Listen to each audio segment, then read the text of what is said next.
Yeah, well, first of all, I want to start out with the way you raised yourself into not only my DMs, but also like all my network and everything.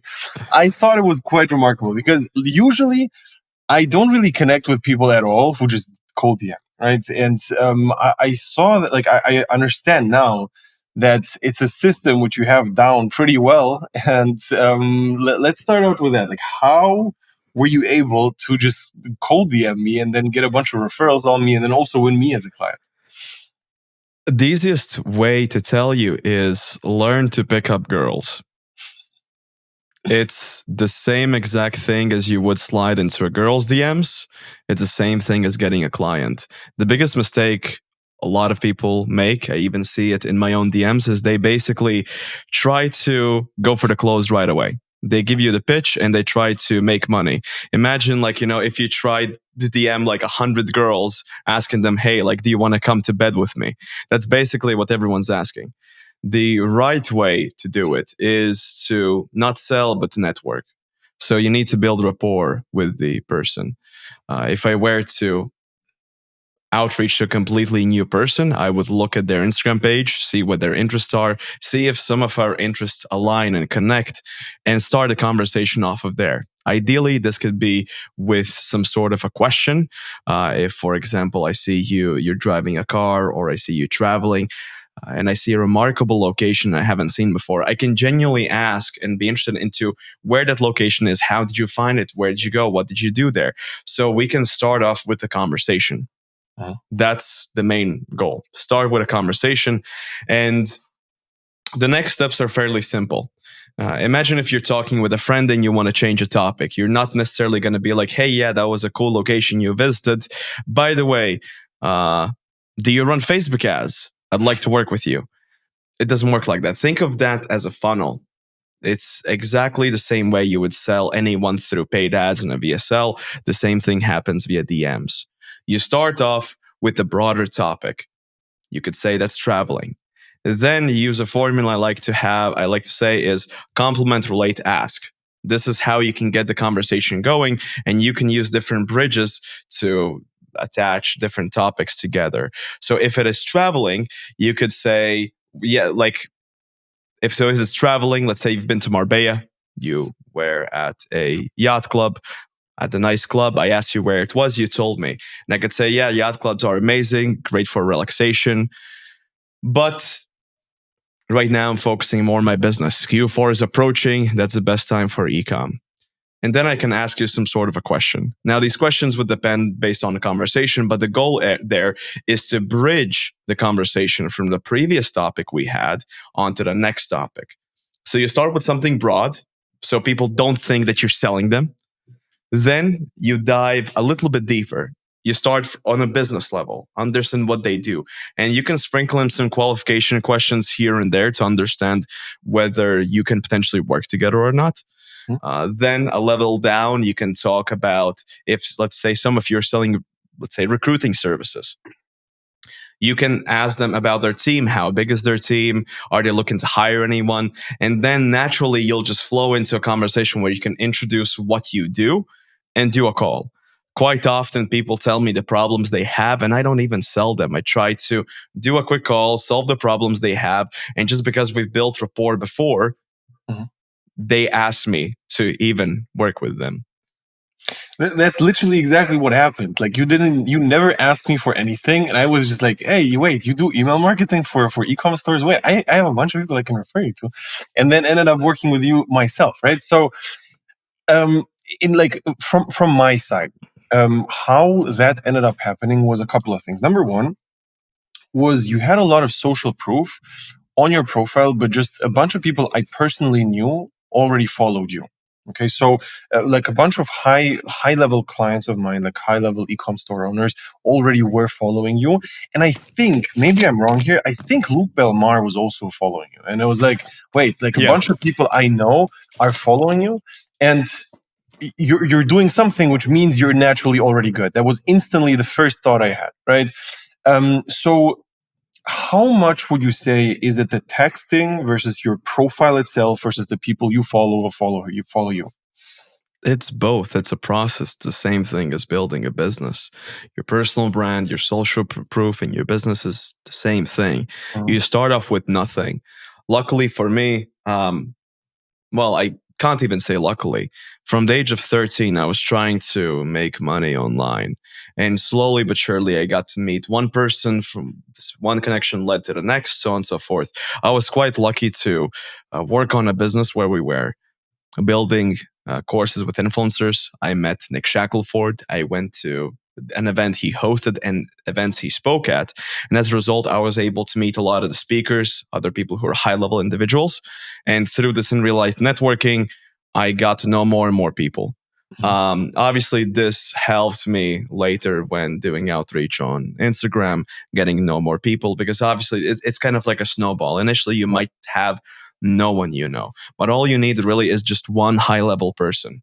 And if you do this correctly, and if you're not trying to sell people all the time, you're going to be able to make genuine connections, which is what matters, really. Mhm. Mhm.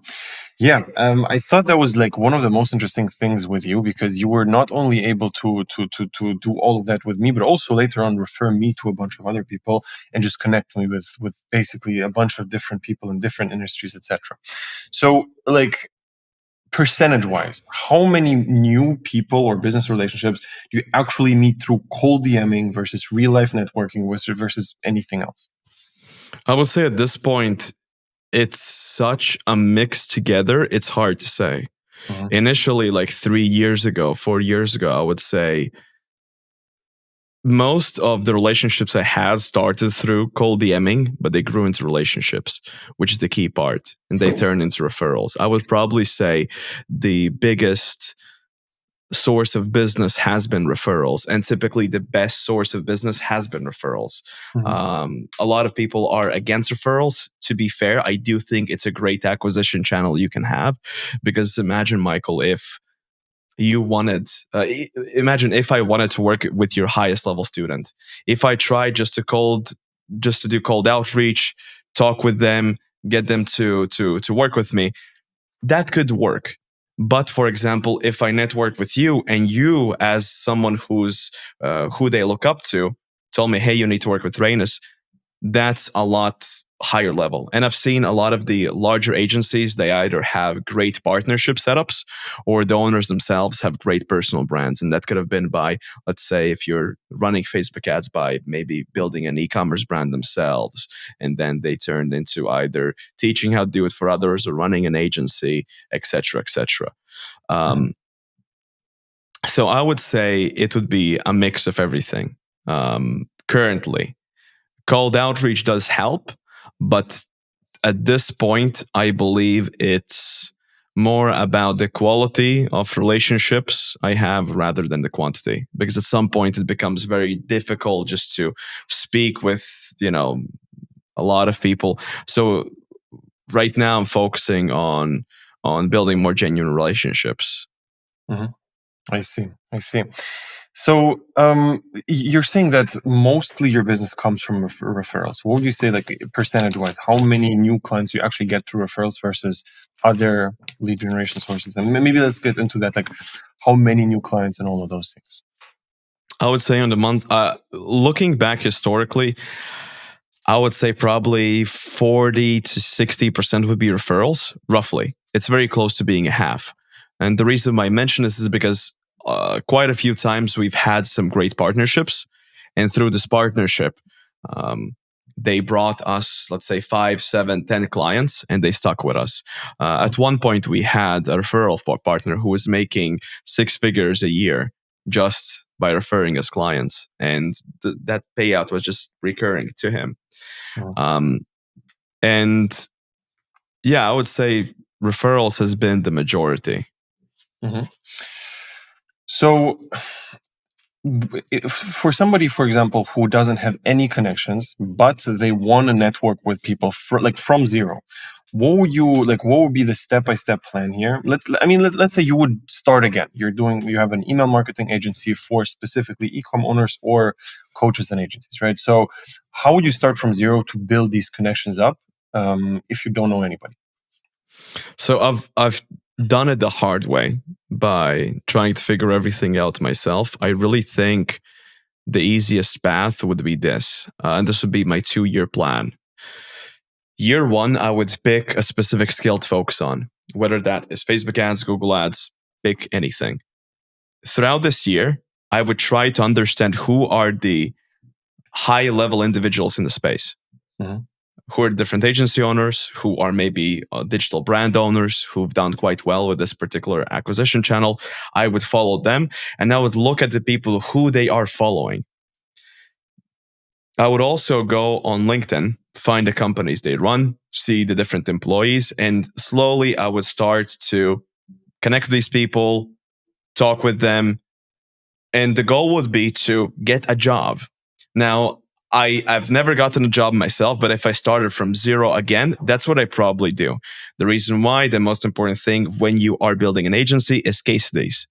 If you have the same skill as me, but I have case studies that are 10 times bigger than you stand no chance against me. Because that's really, as an agency, what you need to build. You need to build case studies, which is proof. And if you're trying to sell clients who are doing, let's say, $1 million a month, you need to have case studies with people who you've scaled to 5 million a month or 3 million a month. So your case studies need to be bigger than the clients you're getting. This growth is a little bit challenging because sometimes when you start out, you might have only, let's say, a client is doing 10K a month, someone's doing 50K a month come to you, but because of your lack of experience, they run away. That's why I would say it would be good to get a job. Just so you could accumulate these case studies and you could actually build the genuine expertise. Then I would start posting some results alongside my thought process on social media. Previously, I was doing the same thing on my Instagram account with sharing results. Now, there is a difference when you have a job. Your employer might not want you to do that. But even if they don't want you to do that, you can slowly start to talk with people, maybe name drop some of the accounts you are running, maybe even go on Upwork and try to get clients there. Just by you knowing people, these people might not be your friends. I know, for example, Noah Brewer. When I was 16, I think, that's when I started following him when he was making dropshipping videos. I didn't talk to him until I was 19 years old, so like 3 years. But just because of the fact I knew him, we're able to land him as a client. So, I would say the goal is to dive into an environment and then learn the network, build your network around it. But Michael, out of curiosity, what are your thoughts on this? Do you have like a more controversial opinion, or how would you do it? TikTok organic? I mean, starting from scratch, you mean? Yeah. Well, it depends on the skill level I would have. If I would have the exact same skills I have now, but zero money, zero brand, zero nothing, versus no skills at all, it will be two different paths. So what you said, I would agree 100% with. If basically, if I would not have any skills, if I already have skills, I would do the same exact thing again, exactly like I did it. I wouldn't change a bunch of things. The only thing, like, I am good at two things. Number one is YouTube, and number two is building a team who can fulfill clients and make them happy. That's two things I'm genuinely really good at. And I wouldn't do anything different. Here, now I started this second business, which is basically helping like agency owners and coaches build a YouTube channel to grow their brand. I think that's the highest leverage opportunity because that's the most paying. Like, these people are going to be able to pay me much more than beginner dropshippers. I obviously, like, my main business by far, the most amount of money I make is the dropshipping coaching business, which I'm running currently. That's the main thing. However, if I would start again, I think talking to higher level people who already are making money would be the way to go. Currently, in the dropshipping side of things, we get people from zero to their first 10 to 30K profit per month. That's usually the path. Sometimes, like, I think 20, 30% of people who join are actually higher level, but usually it's the beginner level people. And it's almost impossible to charge these people let's say 20, 30, 40K. You cannot do that, right? So, or even like these higher monthly retainers. And it's almost impossible to charge 5K a month to somebody who isn't making any money from a business. They have to be ball in already with their job. And then the question will be like, all right, if you already have such an amazing job, are you going to switch over to a business, right? So usually the answer is no. So step one will be picking the highest leverage opportunity. And I think for me, it's like, because it aligns with the skills I have, I think it's teaching people how to build a YouTube channel, especially coaches and agency owners who already are making money, but just don't properly know how to build a personal brand up really well. I think that would be my way to go with the skills. Yeah, I think it's very good that you differentiated the path between having skills and no skills, because those would be two completely different answers. I think it's so ridiculous how many people are teaching SMMA to complete beginners, where it's like start a Facebook ads agency from scratch as a beginner. It's like, what the? Oh, yeah. What is this? No, like if I had to start an agency from scratch, I think it would make sense to go into a market that's untapped. With Facebook ads, it would make no sense because we own a stake in a Facebook ads agency, and we're smoking everybody just because of the results we get. And it is a competitive space, but the case studies and the results is the only thing that allows us to have a competitive advantage. Mm-hmm. And even though, yes, there are people who have even larger results, so on and so forth, there is going to be bigger fish out there. 100%. That's kind of a part of the game. But if you're starting from scratch versus someone who already scaled a brand from 300K to 1.5 million a month in 90 days, it's very difficult to compete against that, both on a skill level and also on a case study level for client acquisition. Yeah. But I would have to say what you mentioned with YouTube, I think it's incredible the results I've seen other agency owners through YouTube channels. It's especially because if you are a business owner and you're looking to fix a problem, where do you go? You go to YouTube. Like I learned all my skills through YouTube tutorials. And there's this guy called Nick Theriot, and he's scaled I knew him a while back. His agency was doing okay. And then I saw him again roughly 6 months ago. And his agency had blown up because he was consistently posting YouTube videos about various topics on Facebook ads. And this gave him a competitive advantage because whenever you would have a question on Facebook ads, you would see him and his face. You would remember him. And if you needed help with Facebook, you talk to him. Mm-hmm. I think on YouTube, talking to higher level people is like 90% or like a really big part of it is search games. So basically what you have to do is you have to think of questions which advanced people would have. What we saw with ecom, for example, is how to do your taxes as an ecom owner. That's a question which comes up usually when you already made money, right? So this is something which advanced people start to search up. And you need to just be asking yourself, all right, on the path, who do I want to talk to and who do I want to address? Because I see so many people are like making these videos like, how would I go from broke to my first 10K profit a month? If you're having an advanced offer for people who are making 30K a month, that's dumb. It's just completely missing the target audience. However, if you're talking to beginners, go ahead, perfect. And I think just understanding the target audience is one thing, and the search base is one part of it. But the second thing, what I noticed is every other leads generation method is going to skyrocket if you have a good personal brand. Everybody before a sales call is going to search you either on YouTube or on Instagram or on Google. They're going to search you up 100% if they are somewhat interested. If they're not searching you up, most likely they're not even there to buy, right? So you need to have something on point. And what I noticed was in the beginning, we started mainly with like also referrals, cold outreach, being in Facebook groups, just texting with different people. Those things we have gotten to like 50K a month. When we started the YouTube channel, that was the main thing which got us to 500K a month because everything just skyrocketed. I tried cold ads, I tried cold DMs, everything. Cold DMs are so much easier if you just send them a YouTube channel with a perfect video on it, or if they can search you up on YouTube and it's not just a random guy. Yeah, 100%, 110%. I also believe it depend. It changes based on skill level. Sometimes I do tend to see that YouTube tends to track a little bit lower level people than if you were to connect with them, but that's not Yeah. always the case. And it also makes sense because if you're trying to scale something that there's only so many social media marketing agency owners who are doing 100K a month. So you are going to see more of those who maybe do 5K, 10K, 30, which is completely fine. But all you need is that one right person. If you just get one right person to watch your video, even every 2 months, that could be an extra 5, 10, 15K recurring potentially. Yeah. Yeah.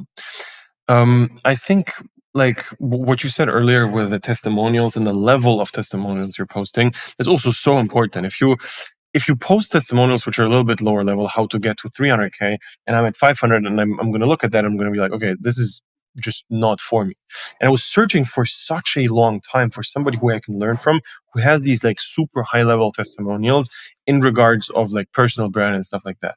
And like recently I started working with Tai Lopez, who had like these insane testimonials with like, we helped him from 1 million to 10 million a month. And I was like, bro, okay, this is exactly what I'm looking for.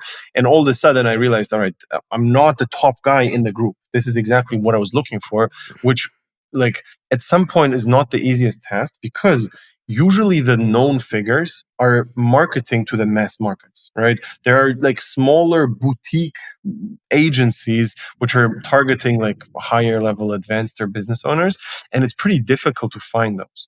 So for you, I mean, do you have any mentors, any coaches, any people or agencies you work with, or are you doing everything fully by yourself? We're doing everything by ourselves. And we have, as I mentioned, we did acquire another agency too.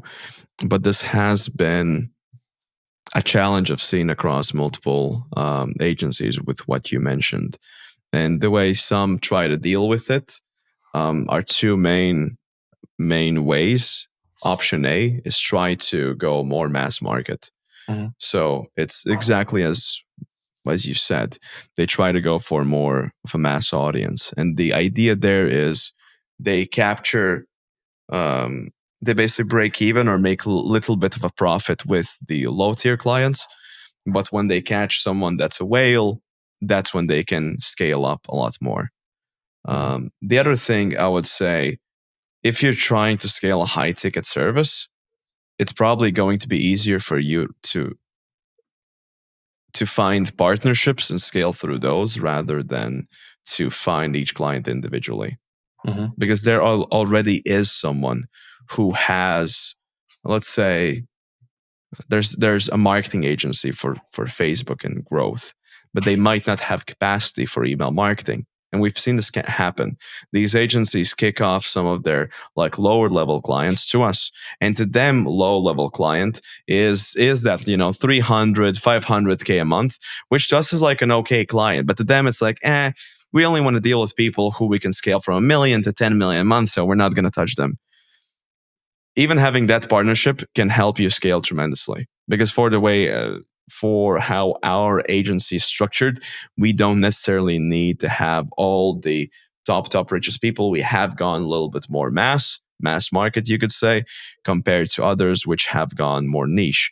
And you typically do see this reflect in price too. The smaller of a market you go after, the higher of a price you want to charge. And this does come from for two reasons. Number one, the market is just smaller, so you're solving more niche problems, and you're solving problems for people who are richer. So they're ready to spend more money. Mm-hmm. And yeah, I mean, what you said through a personal brand, that I would say also is another way, but I do believe it also goes a little bit mass market. If you're doing speeches, so on and so forth, even if you go to, let's say, affiliate world, you do a speech there, you're going to be able to reach a lot of newbies and kind of marketers. However, just because you're a speaker, you have the opportunity to speak with other speakers, other marketers who are high level, maybe hosting events or just going to the event as well. So yeah, I do believe going a little bit broader makes sense. Um, but if you can't do that, going for partnerships or trying to become more of a public figure is a great alternative. Yeah, I think like the partnership thing, I think the most important like part about it is just not being competition. It's very important to understand who is direct competition versus who's not. For example, if we're talking about our offers, it just makes sense. Like I don't have an email marketing agency, but I have a tons of ecom guys, right? It makes sense for you to get into that field and basically me becoming an affiliate, because it's not competition, but it's complementary. And I understand if I can refer somebody who's good to my clients, they're going to make more money. I'm going to even have better testimonial, literally because of you. Everybody's going to be happier, and they're also going to be thankful for the referral. Like whenever you give a good referral, people are super thankful, right? Oh yeah, So for sure. yeah, I think that versus like an ecom coach reaching out to me and would like wanting to get like an affiliate, that's a very very different thing. So I think you did a really good job with just identifying who's not competition but is still going to be able to send you clients. Yeah, yeah. I would say even if you, so it depends on level you're at. Even if you are at the level where you're, I think this is more agencies because like an info business wouldn't really have this because it's easier to scale it. Mhm. But let's say you have a Facebook ads agency and you're just at full capacity. Like Mhm. literally, you cannot take on any clients. Option A is to turn clients down. Option B is a wait list. Yeah. Option C, you can even refer it to another Facebook ads agency and get a referral fee. Mhm. The option C is quite a safe bet. There are going to be some clients who don't want that and they'll want to work with you and only you. But I think it's very smart because when you become big enough, basically, the bigger you become, the less you start to care about competition because it ends up being as like those are two businesses who serve the same market. You could merge them together, make something even bigger, and like when you look at it from a macro scale, the competition level. I think competition, everything is very very important at a smaller level. Even if you have a unique product and you're trying to fight for extreme market share, I think you need to be extremely competitive and fierce.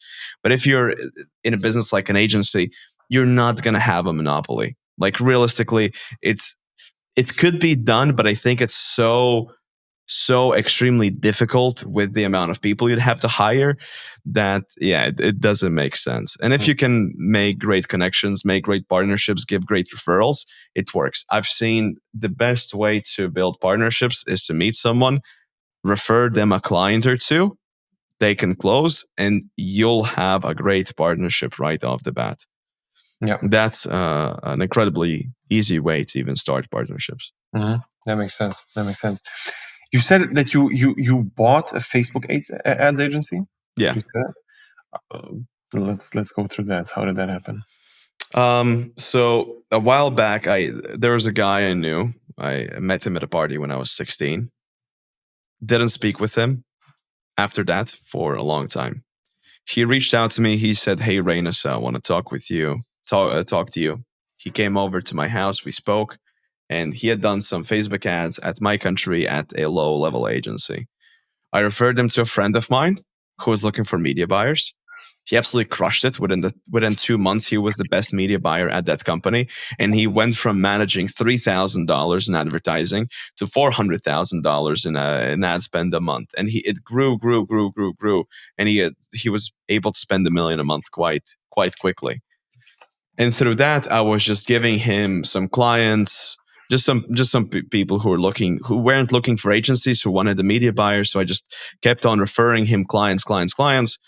And at one point, we helped him. I'm not going to say the exact numbers, but we helped him go from zero to like a very very very nice salary.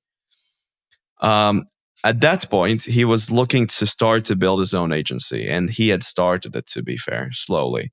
He was still working at the other agency, but he had gotten more and more clients, and he was looking to branch off. And he told the other agency owner that too. He slowly got more clients from me. I gave him some more people he can have partnerships with. And one day I thought about it and I was like, we're giving him all these referrals. It's cool, but we could give him the referrals, implement the sales team, and also implement the fulfillment team. Because right now he's still going to be like, he doesn't know how to hire. So I reached out to him. I just told him, hey, me and my business partner, the email agency we run with the business partner, me and my business partner, we have an idea for you. We'd like to buy X amount of shares in your company in return for this, that. We had lunch. He had written out a bunch of questions for us. We had written questions for him. And we ended up going through with the deal. I think the most important point I want to make here is we wanted to find another agency to acquire, to have it as another source of potential leads. That's number one. Number two, we had other potential agencies we could buy, but they weren't really a cultural fit. Mm-hmm. Those were owners where we spoke with them. They seemed fine, but I wouldn't really want them as business partners. They'd be cool friends, but they're not like with my level, how I approach business, it doesn't line. What was with this? I would say I don't think they have what it takes. It's more of it'll be bad. Well, one guy, he moved to Dubai and he got a loan from his father. So to move there, to us, it was more of like a red flag. Maybe it's not bad, but to us, it was more of like, he potentially can't manage money. He potentially won't be as great as, he won't be as great to build an agency that's highly profitable. Mm-hmm. That was one of the issues. For other guys, we just spoke with other people that know them, and others weren't so keen on their work ethic too.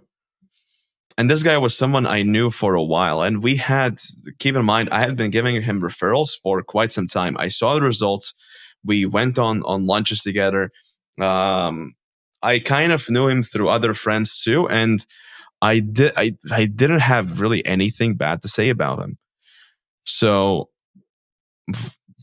I thought his character was great. His work ethic was great. He had the right priorities. He wouldn't be the type of a person who would maybe like get to 100K a month and then go and party and do it all of that 24/7.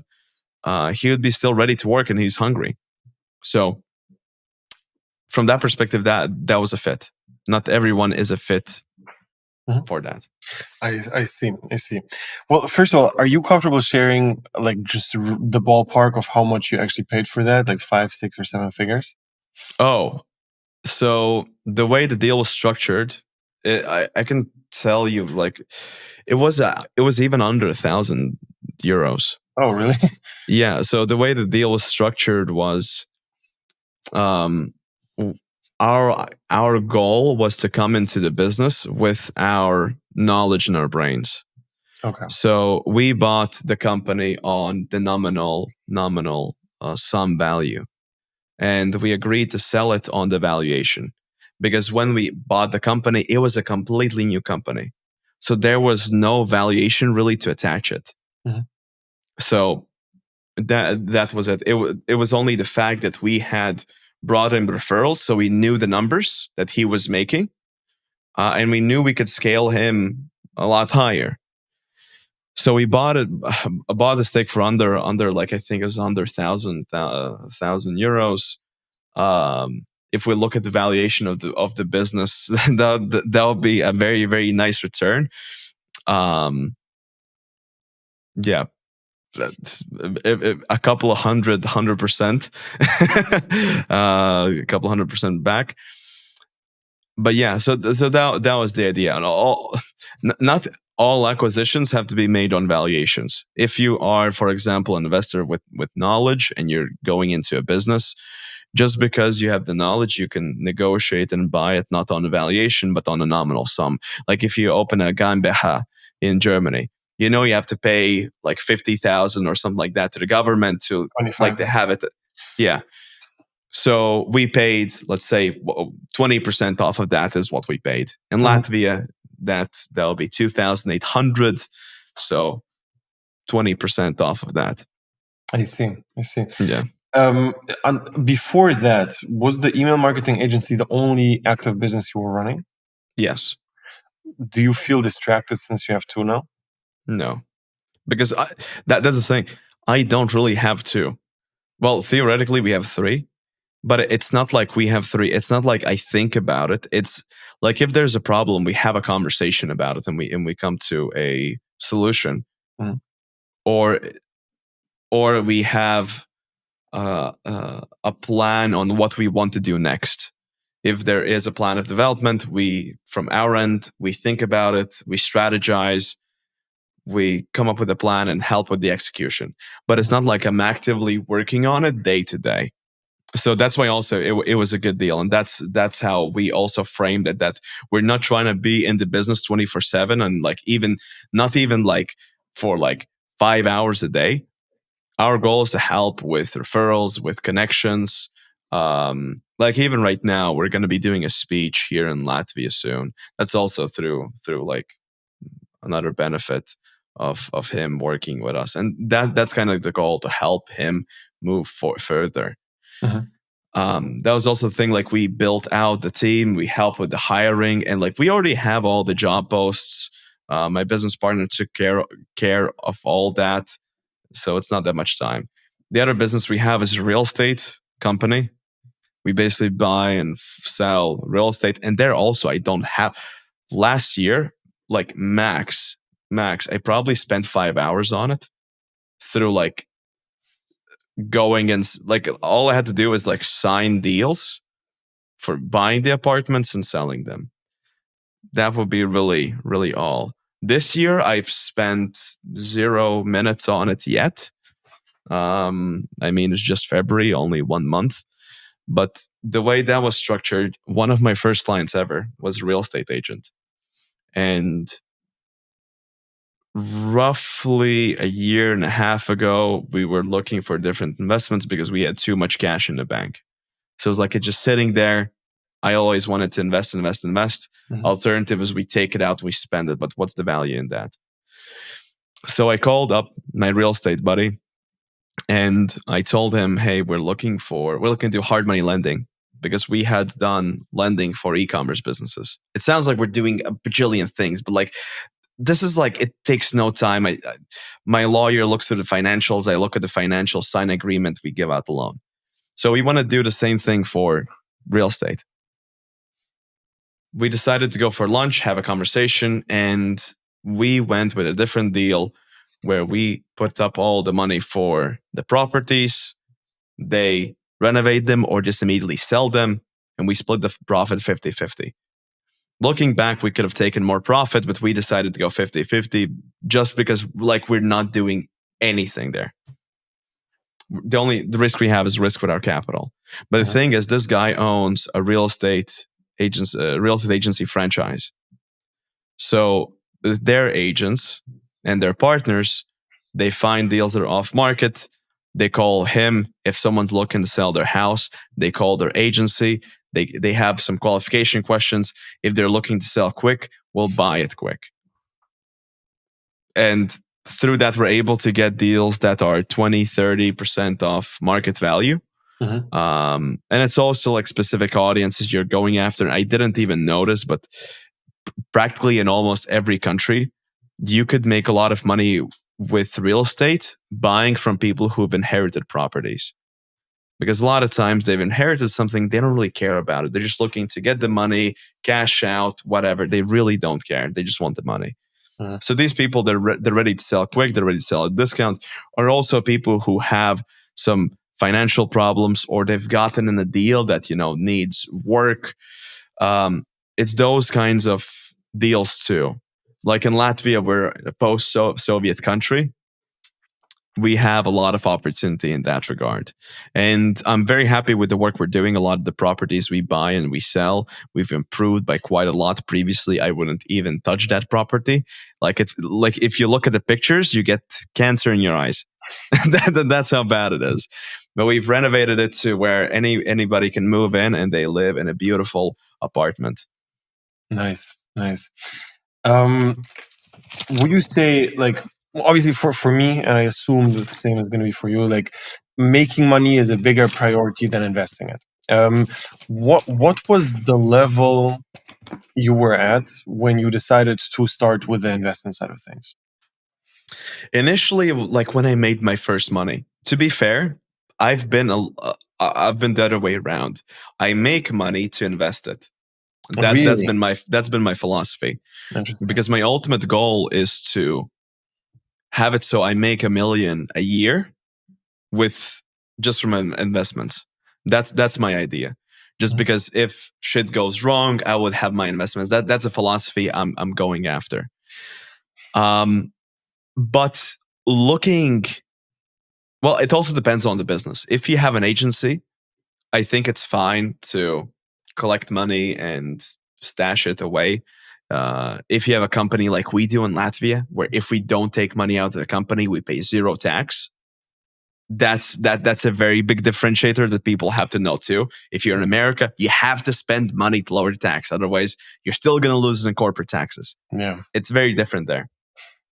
But I would believe, like, once you have $1 million liquid, you should really start to focus on it. Our investments have been relatively passive. Mm-hmm. Because if you have like 100K and you start to look into stocks and real estate very actively, the best thing you would get is maybe like making 7 to 14K a year. 14K would be absolutely insane. You're crushing it. You're amazing. But like, that's not like you're living in poverty level if you're living off investments. Then through $1 million, you could get to like 80K a year, right? So it makes sense. But then again, depends on how much your business is making and what types of deals you can make. The types of deals we make, they're extremely passive. Mm-hmm. The real estate we buy, so on and so forth, we don't need to touch it. We have people we trust. We have looked at the different scenarios and we've basically covered all the potential risk holes. And yeah, like whenever I'm looking at investments now, I'm just calculating the potential return to see whether it's worth my time or not. Because if it's something like, like 10K a year, not really worth it. If it's something extremely passive, okay, cool, that might be fine. But I'm trying to build a portfolio either way. Ideally, it would be through companies that are privately owned, not on the market, because that's when you make the greatest returns. Like even with the Facebook ads agency investment, that's been really great. Like, to be fair, it was less of a monetary investment, more of a skill investment. But if we just focus on that and did those kinds of investments, we'd be quite well off. I understand. Well, interesting that you're saying that you did it exactly the other way around. For me, it was literally like I never wanted to have any headspace whatsoever in investing generally, and I genuinely understand it's most likely a mistake that, like, I literally have multiple 7 figures just liquid sitting there, just doing nothing for me, and it's most likely a mistake. But on the other hand, I think like the amount of headspace I would have to even find a person who I can trust fully to do the investment for me or to manage it myself, I don't see that as a priority at all. And I have so many like different things like which I want to do from now, which are just, in my opinion, higher leverage, where investing, where I could make like, I don't know, 10, 20, 30, even 100% returns on that. But like ad spend is more for me, right? So like if I like, we're currently spending 20K a month on ads, we're making 500, and I understand the more ad spend I'm going to start doing, the more I'm going to make. So the returns are always going to be making more. So 100%. Yeah, I think it's just like a personal preference thing, depending on what the goal is. Yeah, like you're not wrong. Like you're still investing. It's just a different type of an Yeah, investment. With an agency, I would say if you have a pure agency, you can try to run Facebook ads, so on and so forth, but you're not going to scale it to a point where you're doing like 100K in ad spend for your own agency. I might be wrong. Someone might be able to get there. Well, my bad. But agency model is something where like you get a lot of cash and you don't have the cash flow, like you don't have the cash flow dependency as other businesses. for sure. Like you also have to be very careful with trusting others Yeah. because there is a saying: when a person with experience meets a person with money, the person with experience leaves with the money, and the person with the money leaves with an experience. So that's something to keep in mind. Like if you don't know the people and you don't trust them, I don't think it makes sense to like specifically go out in your way to do that. Yeah. Eventually you'll be able to network, you'll be able to find someone who's done very well in investments and it's someone that you trust and they can help you out. Like I even had a friend of mine who knew a couple of trusts and sorry, it's not trusts, it's index funds, like some kind of funds. I didn't dive too deep into it that invest into real estate or stocks that guarantee a specific percentage a year. Like obviously you would need to do a lot more research, but for example, if you've got like 10 million liquid and you're only able to spend 100K on month on ads, if you take like 9 of those million and maybe like take 1 to 2 months out of your year to really focus on investing those, you could be netting close to $1 million extra a year, roughly. And that extra million, like you still have it aside for 12 months of ad spend, which would make you a lot more money. So like you do need to make some calculations in your head to see when it makes sense for you. But it's kind of all individual. Yeah, 100%, 100%. I think the headspace aspect is just like something which I don't want to be stressing about. You know, like I'm genuinely. I never wanted to even make a shit ton of money. I thought in the beginning, I wanted to make 3K passive. That's it. Like I didn't have a goal at all.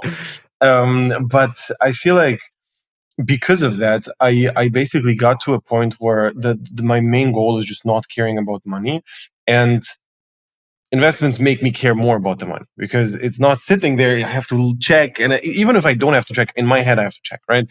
So most likely it's just that. But yeah, like besides the point of investments, I'm genuinely curious on. I mean, your main business is still the email agency. First of all, which bottlenecks have you faced at what level, and how did you scale past that? And which bottlenecks do you have now? I think this is probably the best question I've ever been asked on this topic, because every single business, you're going to have different bottlenecks at a different revenue level. And only when you figure out those bottlenecks and you break them, you're going to be able to scale. Yes.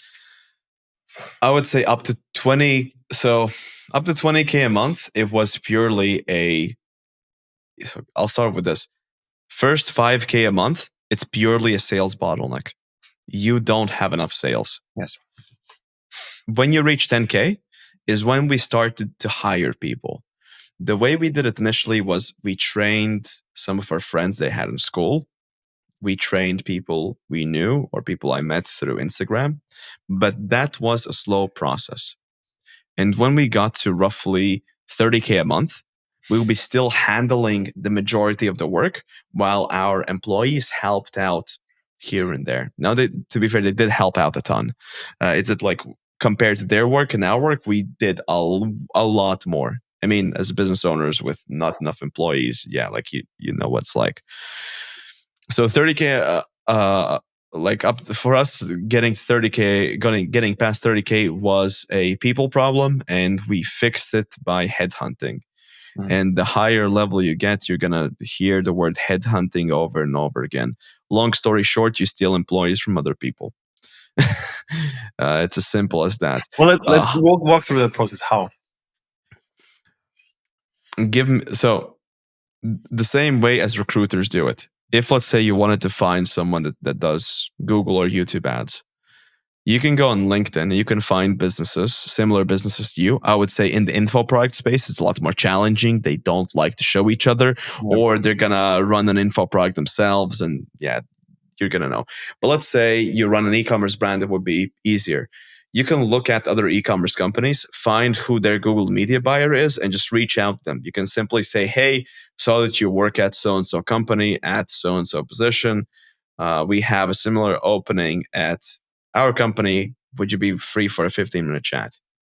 You just get on the phone and talk with them for 15 minutes. See whether they're a culture fit, whether they're interested, what are they looking for, even if they would want to hop over. And you can even ask them about the systems they implement in the business they work in.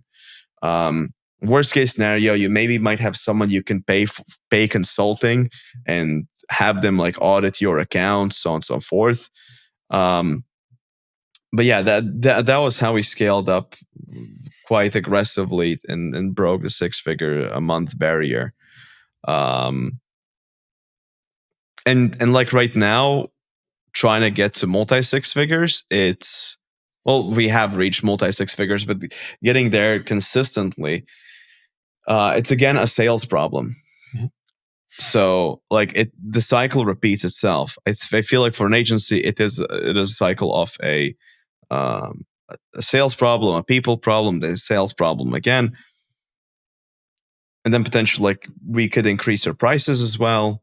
We would need to also get some higher level clients. That's what I believe is where we're at. Something that also you're going to face probably at 30, 50, 70K a month is you'll need to restructure your team.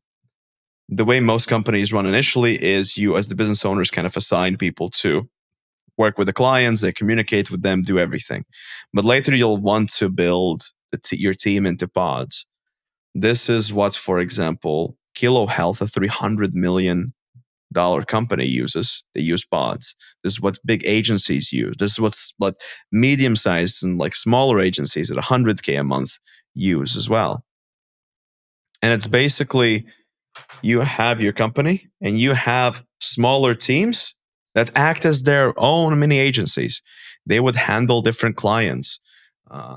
They would be communicating with the clients. They would have their own internal team for, let's say, graphic design or copywriting or media buying or whatever. But they're kind of like a small agency, and everything is being operated by someone else, whether that's a COO, head of service, head of marketing, whatever.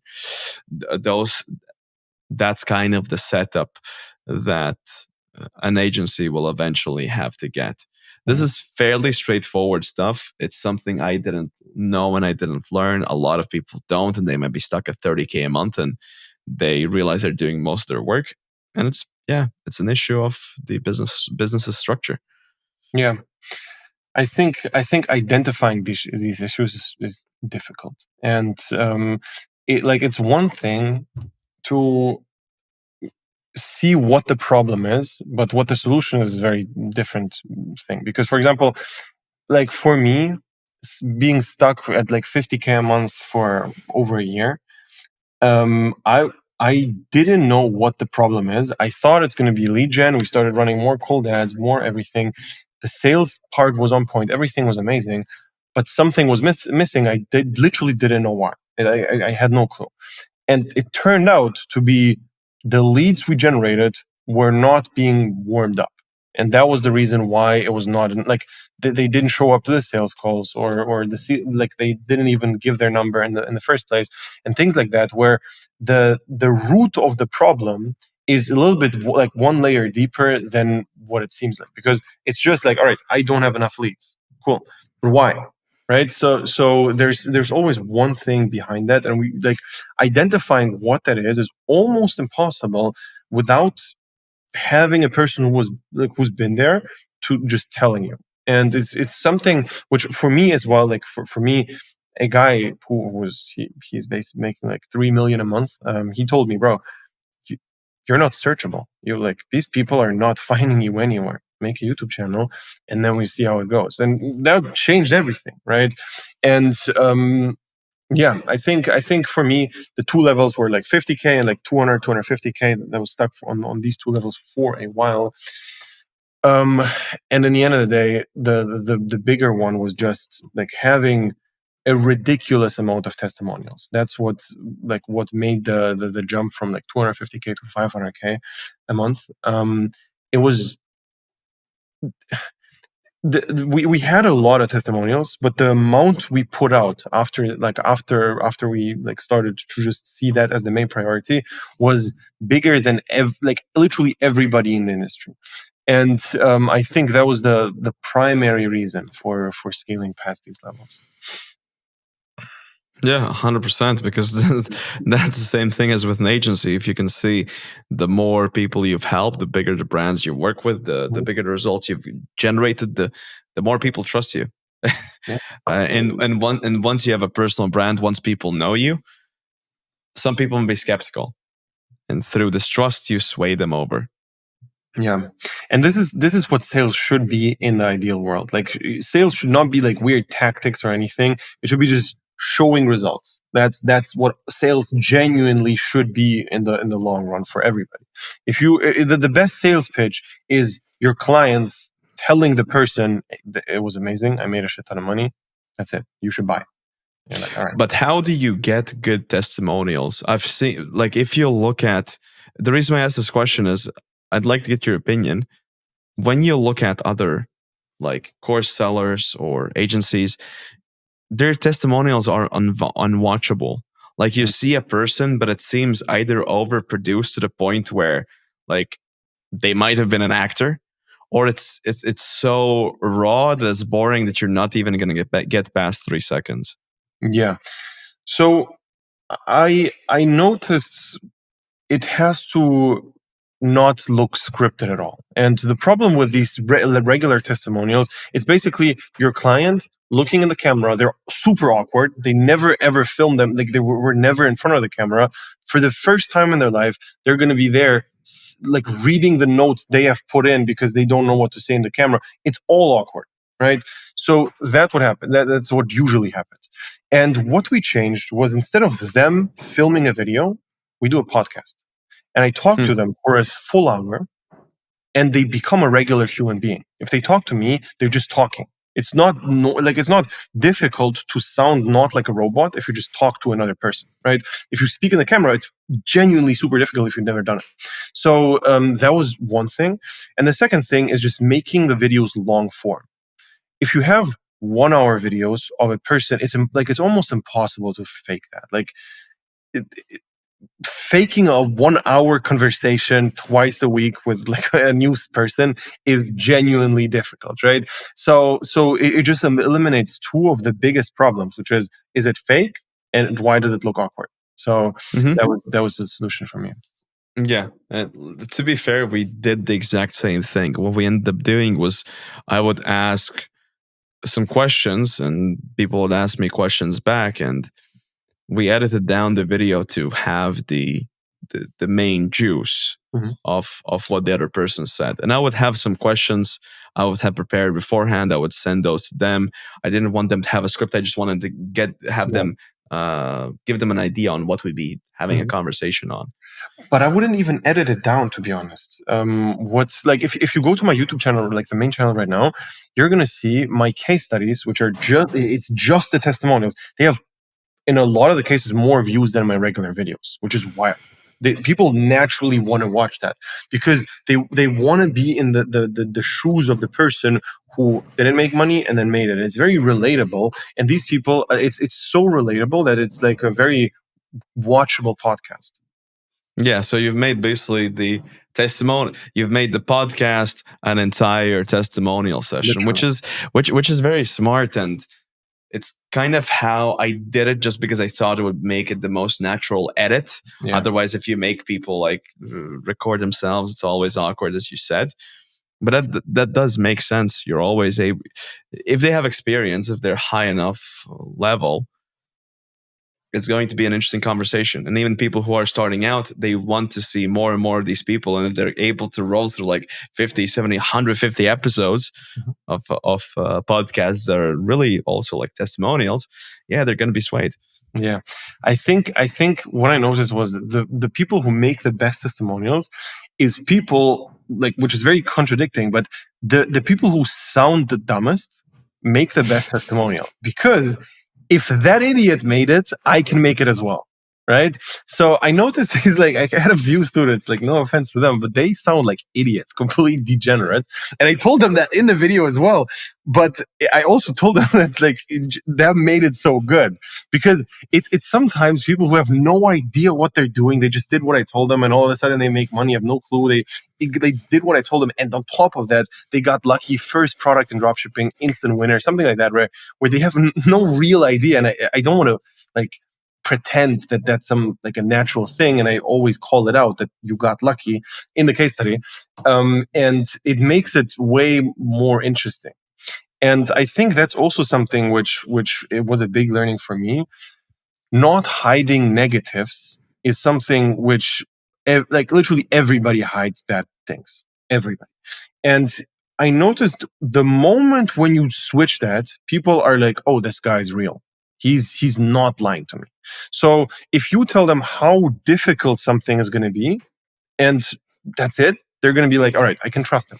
And then you can pitch your thing, right? So I think it's very important to be, like, a little bit different than what people are used to, and it just sticks out so much more. I always put the emphasis on how difficult it was in the case studies. I never want to make it sound easy because that's what everybody already heard of, and they tried it and it wasn't easy. Dropshippers in the beginning, they try dropshipping and they fail. So I understand that. If I make it sound easy, they feel lied to because I tried it wasn't easy. So it's something which makes it so much more relatable if you just basically are honest, which is, like, the weirdest thing that people don't do it, but it's like that's the very big hack. Just be honest. So yeah. 100% for sure. For sure. Yeah, so I think the all the testimonial part was like the jump which made everything for us. For you, do you have any specific things, like, like when you started making your first money? What do you like spending it on the most, except for, like, investments or business stuff, like private things?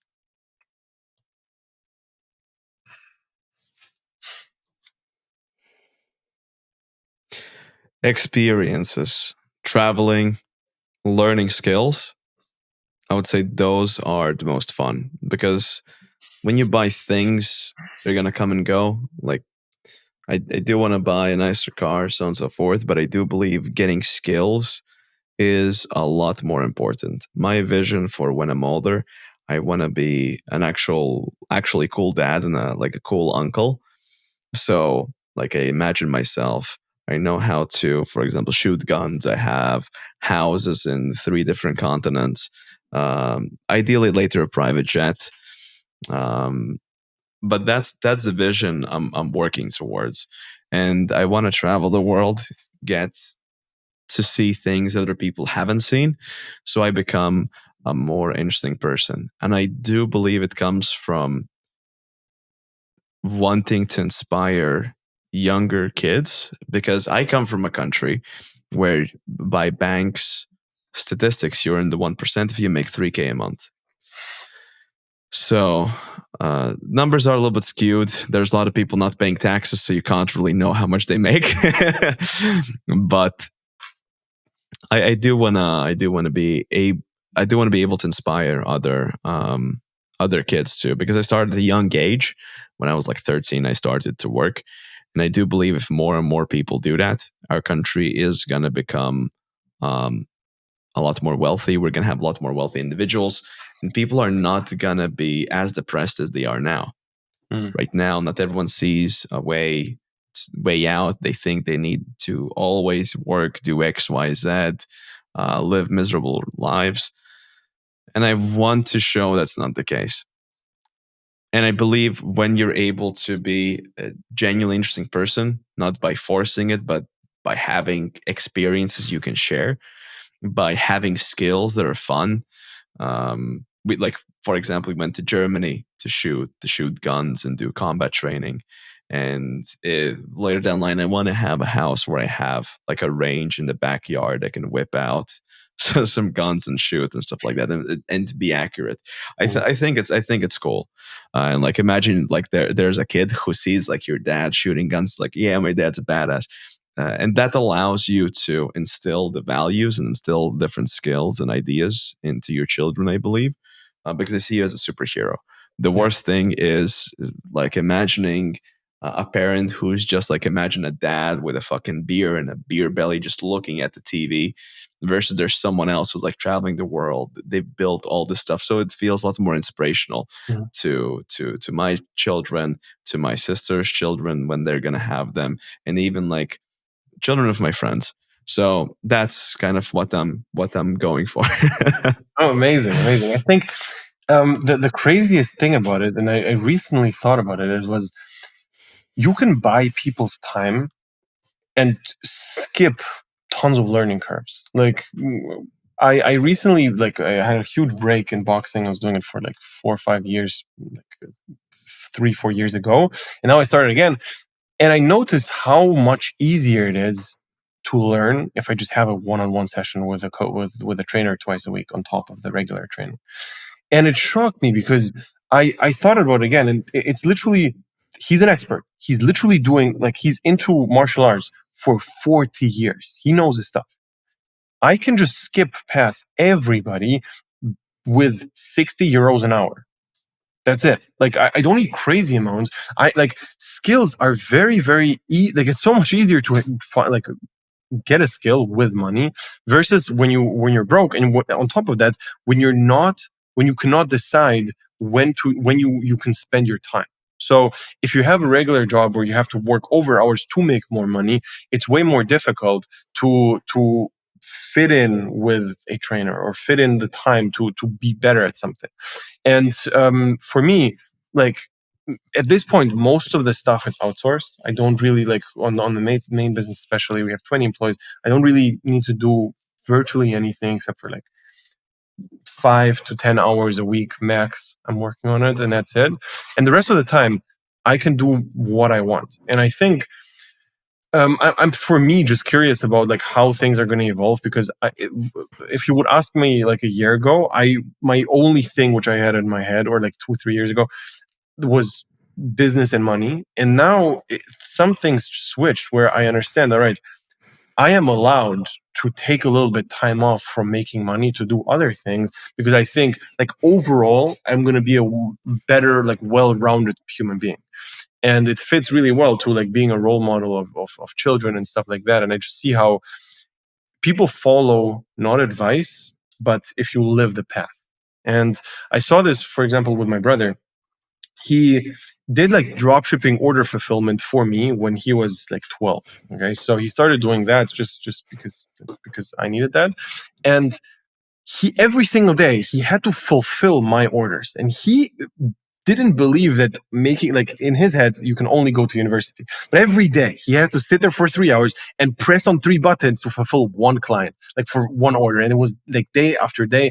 And it just was embrace, like it was 100,000% true that you can make money with this. Now he's crushing it, and he's like still 17, right? So it was such a, like, it was such a clear thing that it made it like obvious to get started. It just didn't make sense to do something else. So just like living it versus saying that thing. Yeah, for sure. Buying skills is exactly what I'm in focused to. Skills, experiences.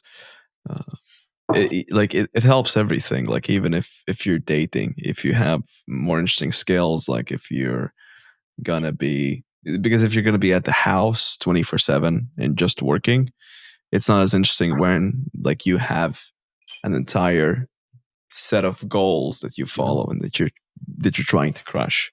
Yeah. So it helps in a lot of aspects in life. No, for sure.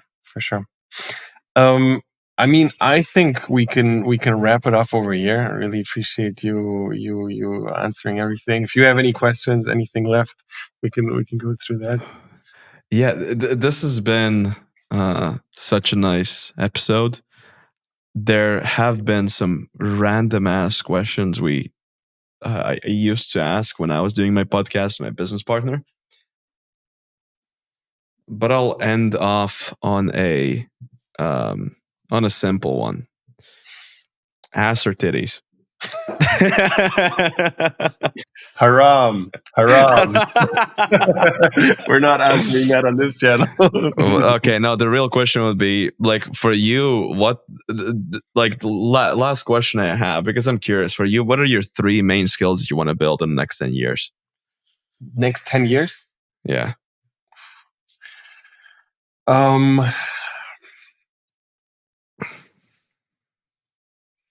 Well, boxing for sure.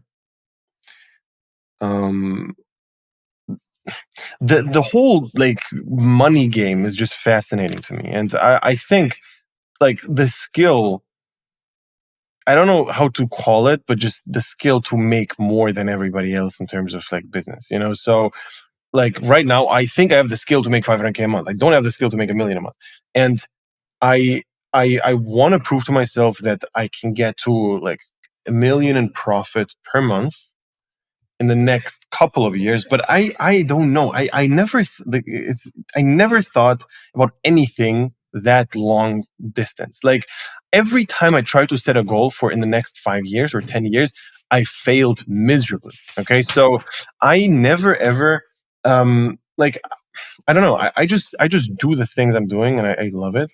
And I don't even want to plan ahead that far because I feel like it's a little bit more distracting than it is like useful, because things are going to change so much every year, and that one change is going to change my life in a direction where all of a sudden maybe I don't want to do business anymore. I don't want to do boxing anymore.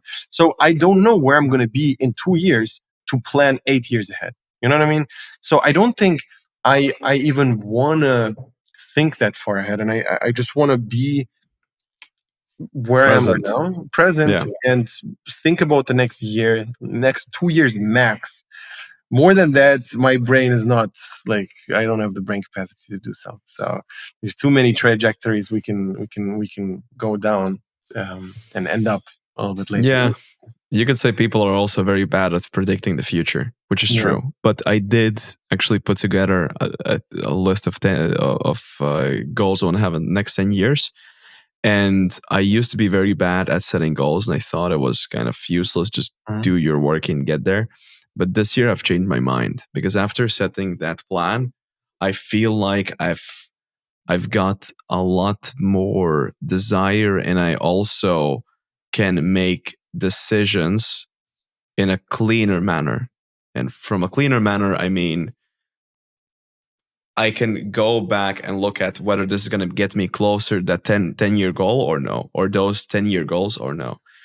And I do believe that if you're able to look farther ahead in life in what you want, I think it's a very important skill, because you can do, like, people talk about compound interest, and they always talk about the compound interest within a year. But within 10 years or 20 years, it can be a lot longer. Like for us, it's very hard to look 10 years into the future, because in my case, I'm looking like another 50% of my life in the future. Like I've only lived 22 years in life. So it's very hard for me. But I do want to practice a skill. And I found when I get a decision today, I can ask myself the question whether this will lead me to the 10-year goal or no, or whether this will get me closer or no. Well, I understand that. For me, just like I always ask myself, okay, so let's put it this way. In 5 years, I hope I'm going to think that I'm dumb right now. Do I want to dictate the idiot, which I was 5 years ago, my life in 5 years? I don't think so. So I think like me right now, 5 years ago, I was a degenerate, like, right? I don't want this guy to tell me what I have to do in 10 years. So I know for a fact I'm going to change the trajectory anyways because I get smarter. So I just don't want to, I don't want to put down what I want to do while I'm an idiot. You know what I mean? Yeah, that's a very interesting perspective to look at it. But at the end of the day, I think it's very good that we have not a clear opinion on this. Yeah. Because there's going to be people, like I used to subscribe to what you were saying, like it helped me a lot. Now I tried this way, and this is helping me currently. Maybe in 3 years I'll realize that maybe I made a mistake. Maybe might be different. But that's why I like these podcasts. Now if a person is good at goal setting, they know they can continue setting goals, or if a person is not great at goal setting, they know that they can still get to $500,000 a month like Michael without thinking 10 years ahead. Mhm. So by the way, one of the best lessons in business I've seen, there is no right or wrong. When you get two different answers, both those can be right. Someone says, oh, you need to run paid ads, you need to do this. And someone says, oh, you need to do organic marketing, you need to do this. You can find cases for both, complete opposite sides of the spectrum of businesses making a shit ton of money. You can have, There's no extremes. I think it's just so dumb how people also, even politically, somebody who's super left or super right, if you subscribe to every single point of that, you're dumb. You're just following and you're not thinking. And you should always be thinking what makes sense and finding a middle ground. Now, in business, what I've seen is there's contradicting opinions to that as well, because you can also say, if you follow 3 different strategies and mix them, they're going to all suck, and you should follow one strategy. So it really depends on what you look at. But for example, with strategies, I would say only look at one strategy, only look at one person. But with philosophies and moral stuff, or just way of thinking, you can take different things from different people, in my opinion, and still end up where you want to get to. So it just really depends, Yeah, I do agree. I think there's the differentiation we have to make in between principles. A principle would be follow one strategy versus tips. And I do believe the tips have more of those polar opposites.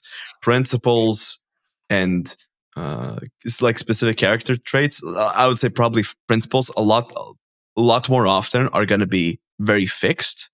And they're going to be a lot more similar. However, strategies and ways people make money, those might be completely the opposite way. Even what we talked earlier on, if you had to start from scratch and make money, what would you do? I had my opinion what I would do if I had no skill, no money, nothing, and then maybe someone else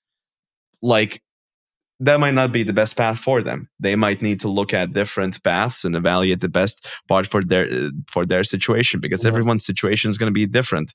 If you're building, let's say, an e-commerce brand, and an influencer you can partner up with, you might go down and build it fully organically, whereas someone who he knew may be a really great media buyer.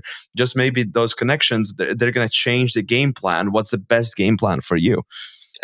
I remember I had a guy who joined my program, the dropshipping side, and we did the program regularly for 3 months. And then after 3 months, he tells me, I have 5 million followers on Instagram. And I was like, wait, what? Why the fuck are you doing these ads? So it was the most ridiculous. I gave him the worst advice which I could possibly give him without the context. And this is something which is very important to understand, especially when you're watching YouTube videos. You can watch a really interesting and smart point of Andrew Tate, which is just not applicable for you. He's right for him. He's not right for you. And maybe he is right for you, but it just depends on the situation. So there's a big difference between, number one, learning from a person and having calls with them and stuff like that, versus just watching a YouTube video where there's an infinite amount of interpretations and context missing. For sure. For sure. I think this is a very, very hard-hitting lesson people need to remember. Yes. For and it's just something where context is the one thing which matters the most, and you cannot leave it out. And it's just as simple as that. So make sure you think with your own head when you watch a YouTube video and they tell you something which makes sense. It sounds very rational, logical.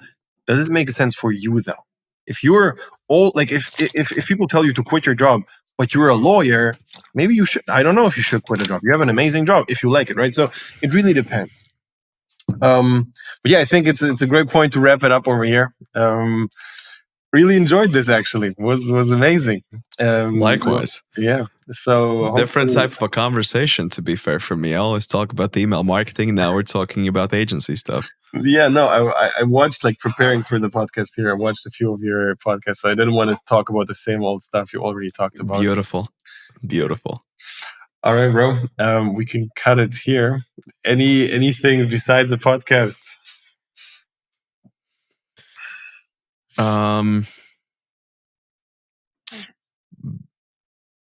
besides the podcast, this is off record. Yeah, Something that was interesting. I don't know whether I liked or didn't like the way you started the podcast. You just went straight into it. I think it's good for YouTube and retention, but for me, it was a little bit of like, oh, like, okay, wait, have we started or not? Yeah. So good point. It could be good, because then, like, for me, it was like, oh, okay, let's snap into it. But on the other hand, it might have been, okay, so like, this is what we're gonna do. You ready? 3, 2, 1, yalla. But I do believe in that 3, 2, 1, and let's go. You have that awkward phase where it's like, hey, yeah, how are you? So there's like 5 minutes of a conversation that's kind of shit. So that was something I kept in my mind as like an interesting note. Yeah, good point. I'm going to think about that, whether it's good or not. Yeah, you could probably test like different podcasts too. I do believe there's some merit there with cutting out the fluff and just getting straight to the point and not even going through that bullshit. Hey, how are you? Yeah, like that's one side of things. Maybe there's some sort of introduction missing and people don't even know who you are. But I think what I want, like, I think just hyping you up in the beginning a little bit in terms of how you were able to get into the DMs and stuff like that was better than you introducing yourself, because it's always better than another person. You know what I mean? So yeah, I completely agree with that. I'm just very curious to like see if like what will be the difference in terms of retention and even people watching the video. It was like a note in my mind because I do agree with you. Like, I hate the slow podcasts because literally the first 5 minutes is boredom. Yeah, always. It's yeah. Anything else you noticed? Because this is just like literally my 7th episode or so we're new.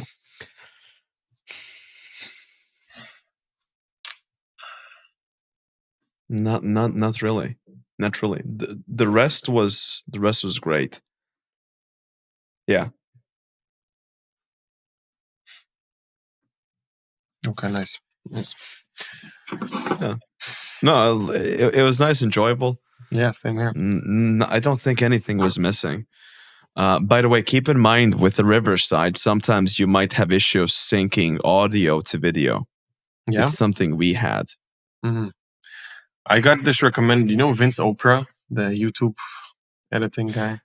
No, I'm not sure. We did use Riverside too. A lot of people recommend it, but it's eventually you're gonna have problems that people are going to hate. If you're doing audio only, it's fine, but sometimes there's some synchronization issues that it has. It's all fixable. Like, if you just export it and put it in Premiere Pro, you can solve it easily. Yeah. Okay. No, good to know. Maybe actually, I have one other question for you. We obviously, on the agency side of things, we like, it's not the main priority, but it's something like it's we're doing it. Who would you say, if you would be in my position, we're talking to coaches and agency owners who already are making like 20, 30, 40K a month. Who would you have in mind for like these types of super affiliates you were talking about to connect with? I'll type one guy in the chat. I don't know him that well. I think his name was Josh Kobayashi or something like that. That was an interesting one. There was another guy I know who had a private group, but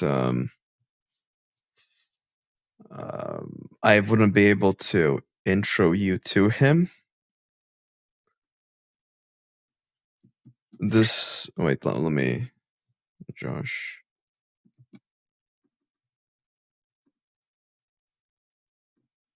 Let me find his Twitter.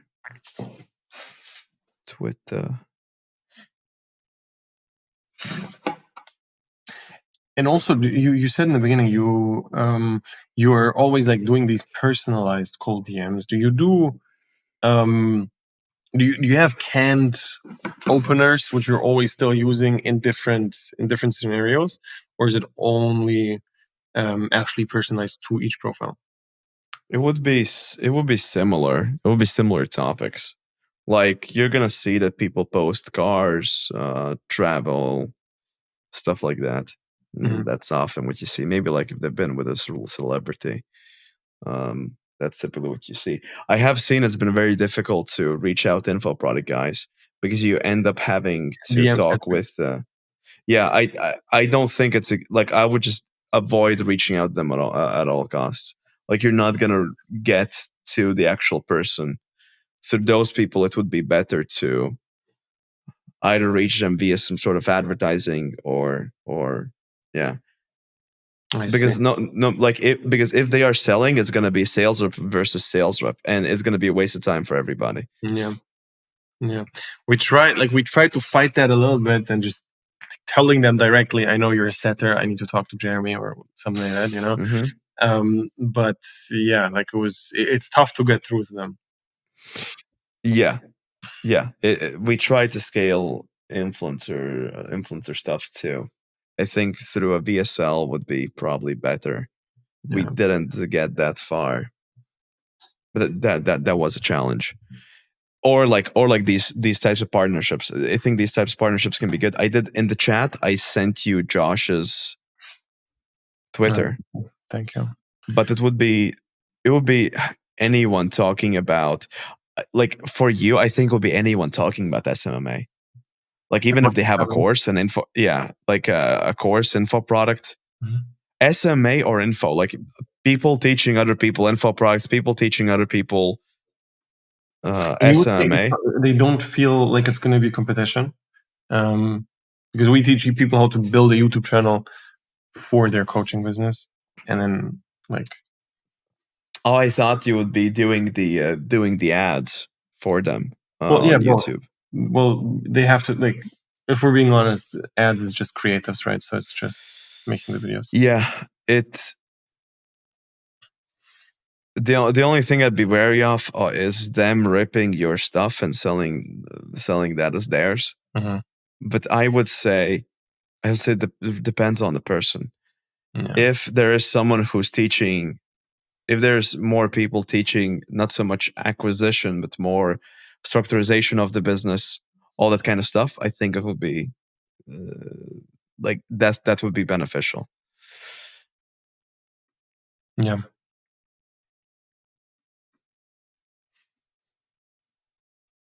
Or it might be also paid ads agencies for for like info products, so on and so forth. If you find there was this guy, I think his name was Brian Moncada. Yeah.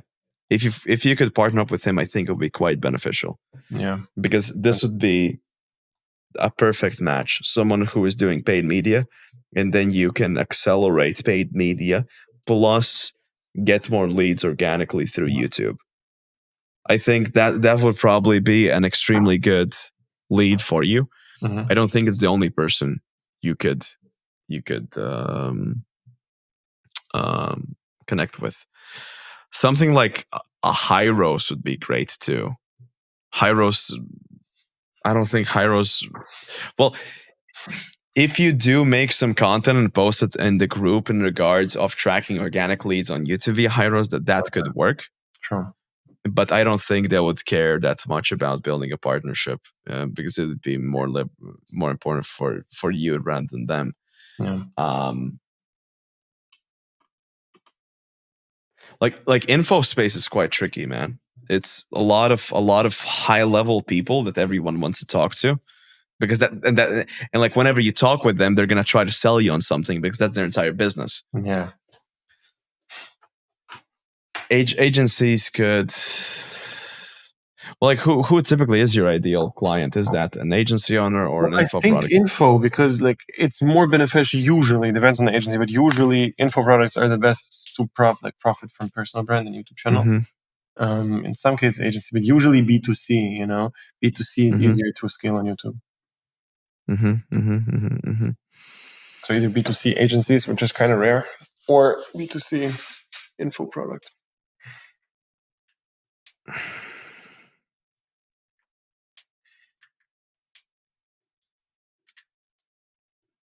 Yeah, I mean, you can always go the ghetto route and like join groups. That's like how you start to join, or even like get paid groups and then post content about it and have people DM you.